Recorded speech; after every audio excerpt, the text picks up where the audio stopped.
Hello boys and girls, welcome to the Pirc Defense.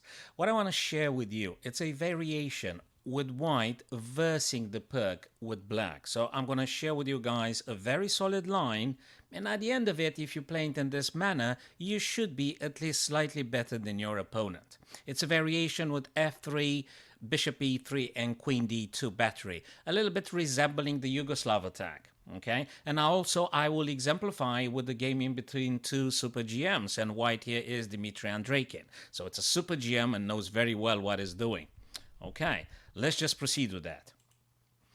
Right, so we go d4, d6. Of course, we could have transposed instead of the queen's pawn, we could have played e4, okay, but doesn't matter because we're going to get with the two central pawns and knight f6. Okay, you're going to play knight to c3 now. Knight to c3, sort of defending the pawn, obviously. And in this position here, there are quite a few choices for black to react to this move. It could be also the sideline e5, but I'm not quite convinced black would like to do that, although it's not fundamentally wrong because the queens will be coming off the board and then you're going to play in this fashion. Probably you're going to draw something. If it's e5, pawn takes, queen takes, king takes, then you might be able to make him probably a pin with the bishop and then castle long. Okay, let me just very shortly digressing, then I'm going to go back to the main line because that's very important. So if this were to happen with black, just takes, queen captures d8, king takes d8. Now you got a bunch of good moves here. Knight f3, you got bishop c4, you got bishop g5. Very easy play for white. Black can't castle any longer. So I'm not sure this sideline is necessarily preferable for black here. White will be castling with tempo because the rook on d1 checks the king. So I'm not sure this sideline is the best thing for black to play. It could be c6, it could be knight bd7. Okay, now we're going to have a look. It could be e6, but we're going to have a look at g6. Okay, we're going to have a look at g6. By the way, if I haven't mentioned, white is Andreikin Dmitry versing in a title Tuesday, I think on chess.com, versing Bryakin Mikhail, if I pronounced it correctly. So white is definitely a super GM. So g6 has been played here, and bishop e3. Okay, you could have played f3, but bishop e3, you need not be afraid of a move like knight to g4 harassing your bishop. There is a little subtlety here. If knight were to be played now, it's a little bit premature. Why would that be? You're going to play bishop g5 and nothing else. Bishop g5. If black is determined to chase your bishop, that would be very dangerous for black because either h6 or f6 moves will be seriously weakening the king side, and the light squares will be a main liability for black here. I mean, just imagine either h6, either f6 or f6, you're going to drop the bishop on h4, and then if further being chased to g5, you're going to play bishop g3. And black is not looking good because they want to actually castle on the king's side, all right, in this variation. And if you keep pushing the king's guardians, that would be very problematic for black. Plus, another plan would be c6, b5, a5. So you got to be very careful when you're deciding to chasing the bishop. So then again, this move by black, not totally recommended now. But bishop g7, definitely the move black wants to play here. And now you're going to go with f3. It very much resembles the Yugoslav attack, just that in the Sicilian c5 has been played, that probably the second move, right? So, but it's not. So technically it's not the Yugoslav attack, but sure as hell you got the queen to d2, battery with bishop e3, you want to get on h6, you want to trade the g7 bishop because actually that's probably the most aggressive piece in black's arsenal. So that's the whole plan. Plus, king will be castling long. Okay, you might be getting knight on e2, but very important, given a chance, g4, h4, very important because you want to come down with your pawn storm on the black castle king.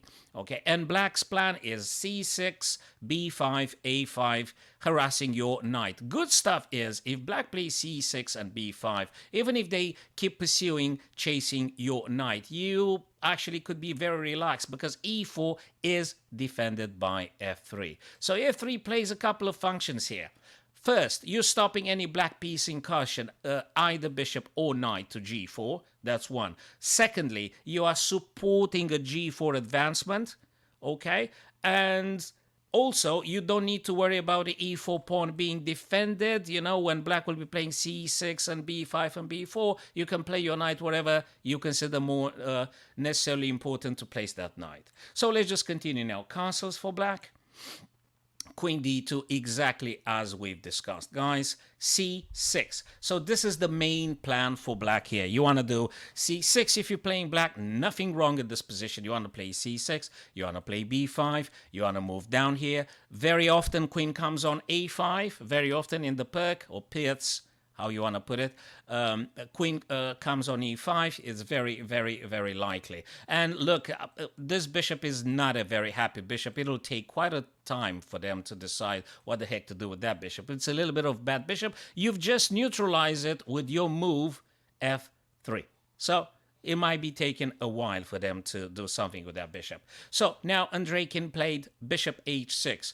Don't forget, the main idea with bishop e3 and queen d2 is for you guys to challenge the bishop on g7 and to get rid of that. That's the king's guardian. You want to get rid of them, especially because you want to push the h-pawn, the g-pawn. So eliminating the king's guardians, it's absolutely of paramount importance for white to understand in this line. So now I'm addressing the player that has the white pieces and facing a Pirc. So that's very important, very cool lines. This game has been played in 2022 in May, in the month of May, in a title Tuesday. Okay, so b5. h4, exactly as we discussed. Of course, white could have done castle right now. Okay, it could have pushed g4, but h4 is really, I mean, shows up. I mean, that's what they want to do. Okay, so it's like a racing, you know. Let's see who attacks first, the other guy's king. White hasn't castled yet, though. So b4, look at this, b4 already attacking. Fortunately for white, e4 is absolutely defended, so you got no problem. You're going to play the knight onto e2. Okay, now rook moved away on the e column. Bishop takes, king takes, and h4. So you are very, very keen on opening up the h column for the rook. Because if the h column gets open, guys, with your queen on the d2, it's incredibly, incredibly dangerous for black to be facing that. And it's practically not too many defenders. Just watch the position. There is just not too many defenders. White is already doing better. Okay, so I'm giving you now another idea, guys, for you to practice it and play it with white versus the Pirc defense with black. If you end up in this position, you must know you're already doing better with white than black here. Let me just continue with this game. e5 being played, h took, and f took back. So now you already have a queen h6, already a check is guaranteed at any moment. White castles here, I would have probably played at my level. I would have just played queen h6 now, just for the sake of it. And then I would have tried to go g4 and g5 as quickly as possible. Now, queen infiltrates on a5, as I told you guys earlier. Queen also wants to capture on a2, and this guy on c8 has another idea for black. They would like, ideally, the bishop would like to cooperate with the queen, especially if the king goes on b1 now to defend a2. You don't want to weaken on a3 because it's going to be a sort of a mess. You don't want to do this. So king to b1, bishop to e6, and now you do have a very nasty check threat, actually checkmate if you don't do nothing. So you got to stop it. Also, you could have played the move like b3, but that comes with the drawback of weakening the dark square. So knight to c1, not just stopping the checkmate, boys and girls, but also knight on b3 is a very important move, because not just defending and placing itself in the path of the bishop, but also attacks the queen on a5. So knight c1 is a very oftenly played move in this position here. So black tries to get more pieces into action. Knight on e2, white also gets more stuff. I would have played probably g4 or queen h6, but hey, I'm not a super G, I'm not just yet. Knight to b3, attacking the queen.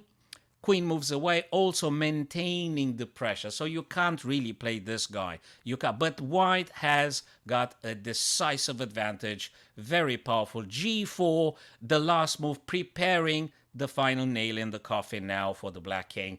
And now knight has been played on c4, but we don't really care because now we're gonna launch a vicious attack with the queen on d2. Don't play defensively. h6 is waiting for you, since ages. So queen h6 check, king goes on g8, and you guys, now you can probably anticipate it's a huge advantage, positional advantage for white here. g5, knight plays. Now if you want to be very funky, just sack the rook, boom, go on h5 and open up all the possible lines. But Andreikin played the knight first, tries it's a desperate attempt because after knight to f5, black had just resigned. No way black can stop the queen coming on g7. Any other things are just bluffing. It's not going to lead to anything. There's just nothing here for black to play. So rightfully so, they had resigned. So let me just go back very briefly now. Again, guys, of course you can play e4, but if they do d6, you go with d4 and knight to f6 here. Remember, get the knight c3, very natural move. Black has a plethora of options to play. G6 is probably one that you will be finding very often being played, especially when you're having the whites. You could do, if you want to be very ambitious, the Austrian attack, I think, is with f4, because it might be supporting the e5 pawn's advancement, and when they take, you take with f, so that you don't trade off queens.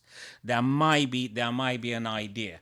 Okay, you could also, if you want to do f3 now, you could, but play bishop e3 first, because if knight g4, don't forget, bishop g5 is actually the correct move for you guys to play. And good luck with black chasing your bishop. Every bishop's chasing by black with h and f results in an